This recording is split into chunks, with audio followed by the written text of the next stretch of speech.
Okay. People are buzzing me there right now, so I'm just going to go and see. Okay, what Liz is saying or whoever. Okay, Liz. Okay, we lost you. Okay, Liz, am I back on? I'm not sure here.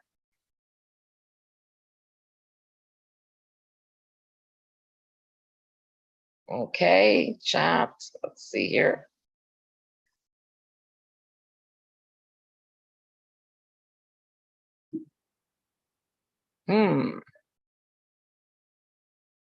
Says I'm still live. Streaming, yeah. Chat. Overlay. Let's see here. Okay.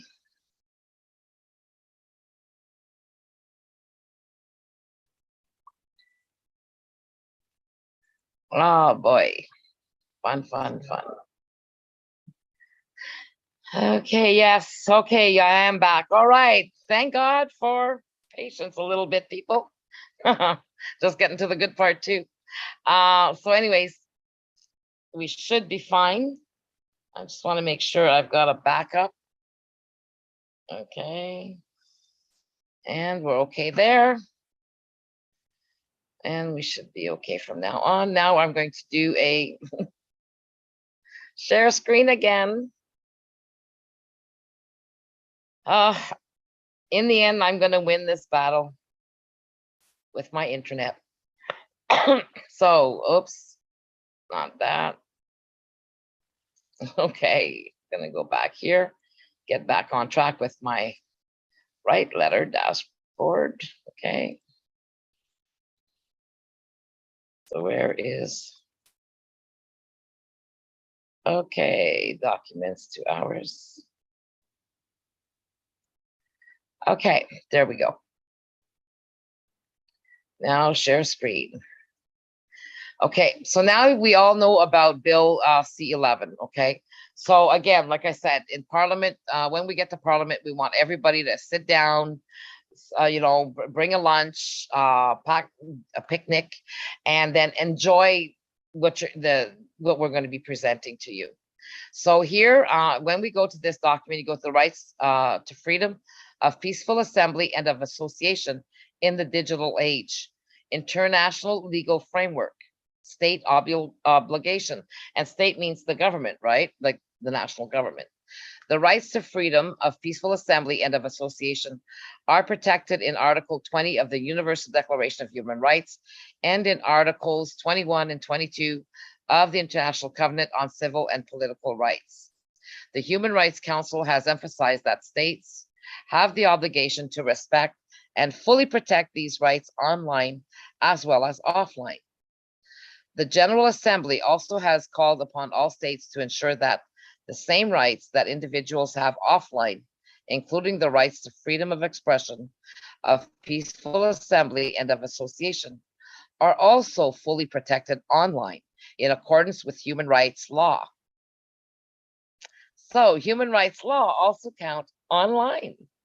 So the WHO can't override our human rights law, neither can public health, and neither can private corporations, even places like Facebook, who says, well, you agreed to sign on to what we're doing. Well, it's the same thing as somebody who's forcing you to do something for work. If it goes against human rights, they have no right to do it, even though you signed a contract that you will do it. Okay, that's what the court precedents say. So, you know, really, our rights are also protected online. So we need to make sure that everybody understands that. So in previous reports, the mandate holder has recognized that digital technology is integral to the exercise of the rights of peaceful assembly and association.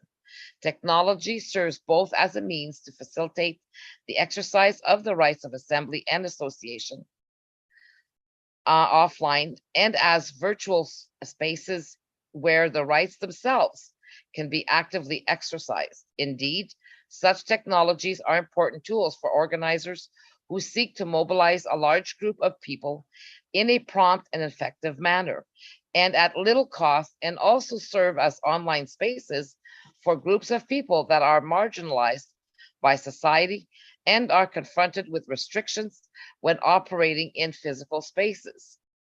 The mandate holder has called upon states to ensure that everyone can access and use the internet to exercise these rights, and that online associations and assemblies are facilitated in accordance with international human rights standards. The Human Rights Council has recognized that although an assembly has generally been understood as a physical gathering of people, human rights protections, including for freedom of assembly, may apply to analogous interactions taking place online. While these rights are not absolute, the freedom to access and use digital technologies for the exercise of peaceful assembly and association rights should be viewed as the rule. So our rights are the rule, and the limitations, and this is what they're saying, and the limitations as the exception. So if they put in a limitation as the exception, here they say the general norm should be to permit the open and free use of the internet and other digital tools. So basically what they're trying to say is that when if the government says, but we can limit your rights, well, they need to justify those rights in court. Okay, they need to be able to justify that. And this is why when they came out with the emergency measures, they never came out with it the whole time that we had the pandemic. So, but by law, the minute that we had 5 provinces or 6 provinces or 7 provinces declare an emergency, that was an automatic national blunder, because by law, even the provinces and even a city to declare that, they'd have to justify them overriding our human rights. Okay, neither the provinces, neither the cities' bylaws, or the federal government overrides our human rights in an emergency, in a pandemic or war. Okay, those rights are there's some rights that they cannot derogate from. So again, they have to explain why, and they better have a real, a real excuse. Like on Canada Day, scanning children, 5-year-olds, wearing t-shirt, shorts, and sandals, seriously, treating them like terrorists. They are traumatizing that kid. That is not something that they should have been allowed to do, ever. There's no terrorist threats against the Canadian government in Canada. That is all hogwash. And we need to make sure that the government understands, and the RCMP who are doing this understands the laws, and that, yeah, they can be charged or sued.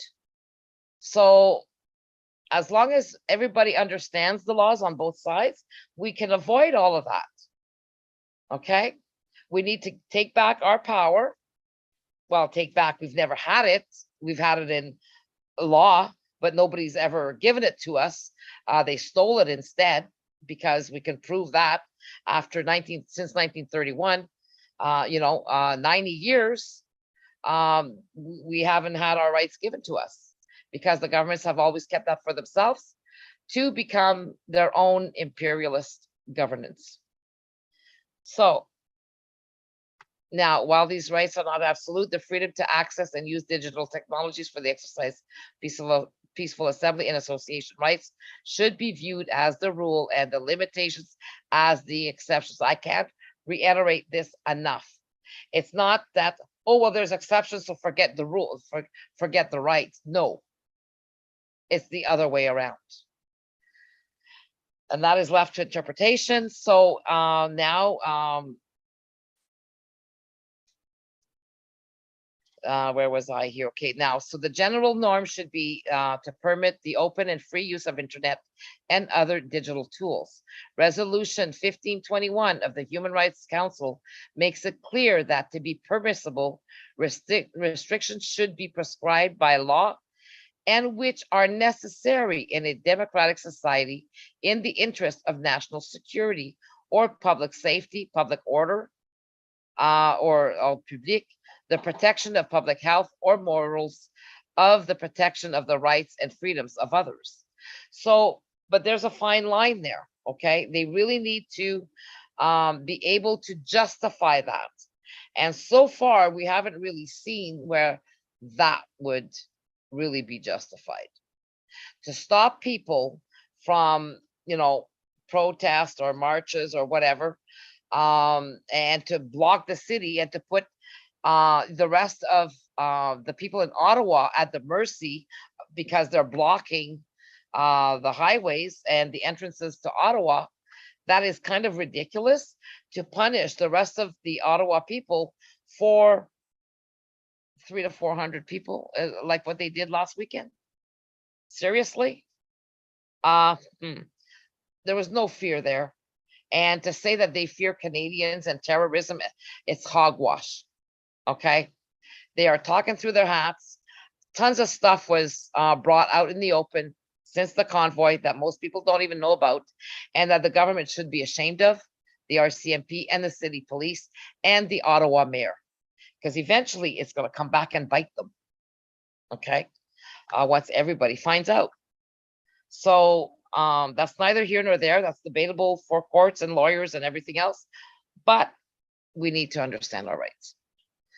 So here, where such restrictions are made, states must demonstrate their necessity and only take such measures as are proportionate to the pursuance of legitimate aims in order to ensure continuous and effective protection of covenant rights. That's the same thing that what happened when they started going after people for donating. They had no right to do that. They assumed, terrorist activity, and they lied about it because it was nowhere to be found. And people have the right to do things politically, and we're going to get to that. So, in no case may the restrictions be applied or invoked in a manner that would impair the essence of a covenant right. Okay, so they can't say, well, because we don't like this, we're going to take away those rights. No, our rights supersede most of their reasons for doing things that they've been doing lately. And that's what we got to bring to the surface here. And that's what we got to negotiate. That's what we have to talk about, not yell at each other over. So once they understand those rights, then maybe things will get better. So 13, states not only have a negative obligation to abstain from unduly interfering with the rights of peaceful assembly and of association, but also have a positive obligation to facilitate and protect these rights in accordance with international human rights standards. This is very, very important, people. Okay. And that's why I'm repeating. So here it says this means ensuring that the rights of to freedom of peaceful assembly and of association are enjoyed by everyone without discrimination on the basis of, now listen to this, race, color, sex, language, religion, political, or other opinion. Oh, guess what? That's missing from our charter. Ding, ding, ding. Hello. Everybody listening here? We are covered by political and other opinion in our charter, in our human rights. So why is this missing from the Canadian Constitution? They didn't put it in there because they stole that right from us. Now, I'll keep going. National or social origin, property, birth, or other status, Article 2, Paragraph 1 of the International Covenant on Civil and Political Rights. Okay, take a screenshot of this, people. Okay, where is this property? Aha. Okay. So now, in the digital age, the positive obligation to facilitate the exercise of the rights to freedom of peaceful assembly and of association includes efforts to bridge the digital divides, including the gender digital divide, and to enhance the use of information and communications technology in order to promote the full enjoyment of human rights for all. The obligation to protect requires that positive measures be taken to prevent actions by non-state actors, including businesses. This is corporations. By non-state actors, guess what? Public, the World Health Organization and public health listening to them. So again, the obligation to protect requires that positive measures be taken to prevent actions by non-state actors, including businesses, corporations, that could unduly interfere with the rights to freedom of peaceful assembly and of association. Guess what? Under the, our civil rights, from where I stand anyway, we should be able to do something together about our rights to oppression under administration. So under administration, what did the Canadian government do to the federal employees, provincial employees, city employees? The feds gave them carte blanche for everybody to be sent home if they didn't want to comply. What was that? Not protected under our rights here? Yes, it is. Because it's administration, the orders coming in from what's the name? Our board, for our funds. Oh, I can't even think about it. Treasury board. Okay, the Treasury board, when they used their employer status, and all of the departments of the federal government using employer status went against our rights. Shock. Really, really, really. Did they have any rights to do what they did? No. And they will need to do retribution, hopefully, if a judge is intelligent enough to abide by the law. Let's hope. We can just dare to dream, right? But if we don't dare to dream and don't bring things forward, we'll never get anywhere. We're gonna be living a nightmare. So let's quit living the nightmare and move to something positive. Okay, so the obligation to protect requires that positive measures be taken to prevent actions by non-state actors, including businesses, that could unduly interfere with the rights to freedom of peaceful assembly and of association. Okay, so they can't stop the employees from associating with their contracts. Okay, well, you're under contract with the government, you can't do this. No, that's wrong. Same with the police officers. They also have their title and their rights as equal shareholders. They did not give up the right as being equal shareholders of Canada and the Crown of Canada when they signed on to those jobs.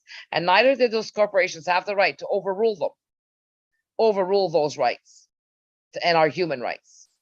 Okay.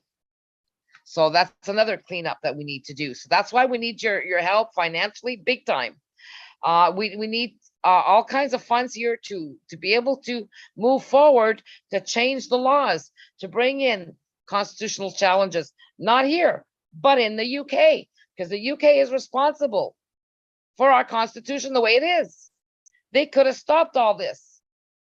They protected us to a certain point, but then the lie continued at their hands as well. So here again, so now where peaceful assembly and association rights are duly restricted, the victims should be able to exercise their rights to an effective remedy and obtain redress. Okay? The Human Rights Council has called on states to ensure effective remedies for human rights violations, including those related to the internet, in accordance with their international obligations. Violations of the rights of peaceful assembly and association may also interfere with the enjoyment of other human rights, both offline and online. These include the right to privacy and the right to freedom of opinion. You have the right to freedom of opinion and expression. And again, up here, political. Oh, Jesus. Which are intimately related to the enjoyment of peaceful assembly and association rights. Other rights may also be affected, particularly economic, social, and cultural rights. Role and responsibilities of businesses. In a digital age, the exercise of the rights of peaceful assembly and association. Facebook people, YouTube, Twitter, and association has become largely dependent on business enterprises whose legal obligations, policies, technical standards, financial models, and algorithms can affect these freedoms. Online platforms and social media companies in particular yield significant power over how both the right to freedom of peaceful assembly and the right to freedom of association are enjoyed and exercised, particularly in countries where the offline exercise of the rights to freedom of peaceful assembly and of association is heavily curtailed. These platforms, however, have also become new tools for targeting and surveilling civil society actors. The global framework for assessing digital technology companies' responsibilities to respect human rights is provided by the Guiding Principles on Business and Human Rights. Guiding Principles 11 to 24 recognize that business should respect human rights by avoiding infringing on the human rights of others and by addressing adverse human rights impacts with which they are involved. In order to fulfill this obligation, business enterprises should have in place human rights policies and processes, including a policy commitment to meet their responsibility to respect human rights, a human rights due diligence process to identify, prevent, mitigate, and account for how they address their human rights impacts, and processes to enable the remediation of any adverse human rights impacts that they cause or to which they contribute. In this regard, the mandate holder associates himself with the views of the Special Rapporteur on the promotion and protection of the right to freedom of opinion and expression, who has indicated that human rights laws gives companies the tools to articulate and develop policies and processes that respect democratic norms and counter authoritarian demands. Similarly, the Human Rights Council has recognized that international human rights law should give private sector actors and be the basis for their policies. 20 states, for their part, have obligations to protect human rights and prevent violations in relation to the actions or inaction of third parties, such as businesses, corporations. Guiding principles, one affirms that states must protect against human rights abuse within their territory and or jurisdiction by third parties, including business enterprises. This requires taking appropriate steps to prevent, investigate, punish, and redress such abuse through effective policies, legislation, regulation, and adjudication. Okay, so now exercise of the rights to peaceful assembly and association in the digital age, opportunities and challenges. So I'm going to leave it at that because this has been long enough, but you'll find this on our website at thepowershift.ca. Just go under, just click to get the info. You'll have all this. I'm going to do a stop share now. So hopefully you'll have understood this, and it's not that complicated, people. Everybody just needs to know their rights. Okay. And there's some things that we can say, well, we've got those rights, but at the same time, be considerate. We need to be considerate of other people, the people of Ottawa. But we don't need to bow down at their every whim, because now they think they can, they can take the sticks out and beat everybody who's coming to Ottawa to disrupt their lives. Well, excuse me. The rest of Canadians have rights too to be in Ottawa. Canadians and it is, and the Indigenous peoples have rights there. And Canadian citizens is a Canadian citizen across the country. Indigenous peoples are the peoples of Canada, United States, and Mexico, called Turtle Island. They are also part Canadian, part American, and part Mexican in those rights. Okay, not that there are all those mixes, but they also have rights in all those areas. Okay, so what I'm telling you is actual facts. It's not legal advice. It's common sense to be able to use that information within our political and civil rights and to teach it to everybody we know, because that's our job. Everybody in Canada has a job to educate everybody else when you know something that is of value and of importance, to educate everybody else. Because otherwise it makes for a stupid society. It makes for a sheeple society. Well, if the government said it, so it must be so.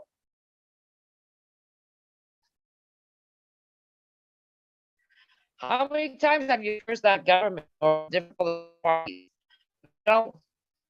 Anything but Harp, but Harp. Oh no, nothing, anything but Trudeau.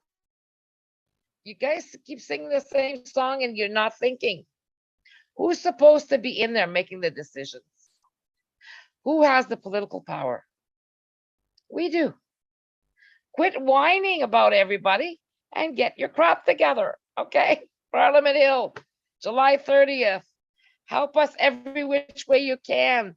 Please don't. We need to raise a lot of money. I don't know how to stress this. People are giving money to all kinds of other things except for what really matters, your rights and the rights of all Canadians above government. I mean, hello. Is anything else going to save your rights?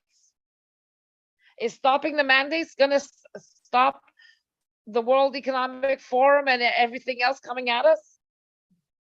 You don't like what you see in government? Be at Parliament. You don't need to go rah, rah, rah about it. We don't even need to hear about what your problem is. Sign your Citizens Convention of Consent. Come and learn how we are to behave together with the Indigenous nations in our governance and even with our government. Because the government, I can't stand hearing somebody say, like Rhonda says, we need to become partners with our government. No, we're not partners with them. They're our employees. Okay, Rhonda and I don't see eye to eye on that at all. But in a partnership, meaning that, and I know what she means, okay, a working partnership. But it's also not a partnership, because there's a fine line. The partnership is with Indigenous nations, not the government. The government works for us, is there to protect us, is there to protect everybody. So, a few can't disrupt everything for everybody. But at the same time, when it comes to our rights and what's already a given, our rights are already there. We already have those rights. We don't need to argue about them. We just need to initiate them. So I'm going to leave you with that. You can go to the powershift.ca. You can help us by if you want to, the Turo Wampum belt are, oh my God, the pictures don't even do it justice. Everybody who sees them, wants them, they just want to buy it. And it's like, no, it's for her raffle, it's, whoever donates to our event. When you give, you get only one ticket when you purchase. And that number that you get, we take the last 5 of that number, digits of that number. And let's say you gave $20, then we put your 5 digits on the back of 4 tickets. Okay, so you get 4 tickets in the box. If you spent how can I say, $40, then you will have 8 tickets. If you spent another $20, then you will get that many more. So whatever you spend, it really doesn't matter. What you donate, we're giving them in every $5 gives you a ticket. Okay, so that's how we're doing this. We couldn't do it any other way. It would be too much paperwork to try and print all of that information out. So the best way that we could do it, where we can minimize on trouble and headaches, is just that whenever somebody purchases, we take out the information, we take the information and put it in the box. Okay, put that in the back of the tickets. So this way we know exactly, when we look at the tickets, we'll be able to find exactly who owns that ticket, where it came from, what time it was bought, and we'll be contacting you if you're a winner. But we're having 2 draws for the same amount. Okay, like we don't have to sell tickets for 2 draws. What we're doing is first and second prize, and then it gives you that chance. And then we also, if you want our ebook, then you can donate on our website. It'll bring you to our PowerShift store, and everything's confidential. Your information's not given out. So you're free to donate there, and you'll get a copy of our free ebook, where it's really interesting to read what the UK said in 1982. I mean, it's priceless, people. You need to read that. It is priceless. Okay. And then again, in order to help us as well, get everybody to sign their convention of consent, get counted before we get to Ottawa. Okay, you'll still be able to sign in Ottawa. We're going to have a kiosk. If you look on our Facebook page and in our forum section and the blog section of our website, you will find our program that Genevieve and Richard did a remarkable job with, and Chantal and to get that information to you, and so that you'll know exactly what's happening. We get counted on Saturday, July 30th. That is the day, the most important one, right across Canada. Get together with your neighbors and some people in your community, and PowerShift to Freedom with us. Send us your videos, take the live stream events, and we're going to try and connect all that together to show the world that we're done with protests and things like that don't work, that the government only uses to beat up on people and to scare people not to come to Ottawa or anywhere. So we need to end the fear. We end the fear on July 30th. We take our power legally with the Indigenous nations as equal partners, and then get the UK to do that constitutional correction. And then we'll be able to prove that we've got enough people wanting this by signing your convention of consent. Okay, so there's 2 ways of getting this done: convention of consent or pressure in the UK. Either ways, we need lawyers for both.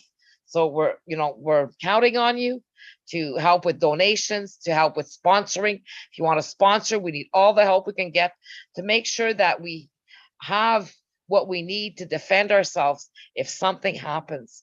We've taken insurance for Ottawa. Okay, liability insurance, that's already done, people. Okay,